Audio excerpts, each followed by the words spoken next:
కరీంనగర్ ప్రత్యేకత మీ అందరికీ తెలుసు. తెలంగాణ రాష్ట్ర సమితి అనే పార్టీకి జన్మనిచ్చిన పురిటిగడ్డ కరీంనగర్. ఆనాడు 2001 మే 17 నాడు కరీంనగర్ లో జరిగిన సింహగర్జనతోనే సింహం లాంటి నాయకుడు కేసీఆర్ గారి గురించి దేశం మొత్తం తెలిసింది అంటే దానికి కారణం ఈ గడ్డ కరీంనగర్ అనే విషయం నేను మీకు గుర్తు చేస్తున్నా.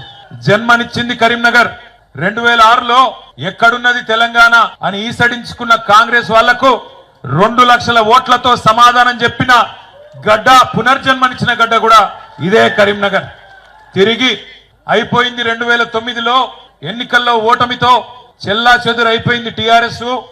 ఇక తెలంగాణ వాదం ఉండది, తెలంగాణ రాష్ట్రం ఇక మర్చిపోవాలి అనే సందర్భంలో మళ్ళీ ఇదే కరీంనగర్ లో ఆనాడు కేసీఆర్ గారు రణనినాదం చేసి నిరాహార దీక్షకు బయలుదేరితే, నా శవయాత్రనో లేదా తెలంగాణ జైత్ర యాత్రనో అని బయలుదేరితే ఇదే అల్గనూరులో మళ్ళొక్కసారి ఆనాడు బ్రహ్మాండంగా ఉద్యమానికి ఊపిరిపోసిన కరీంనగర్ గడ్డకు వందనం, కరీంనగర్ బిడ్డకు వందనం.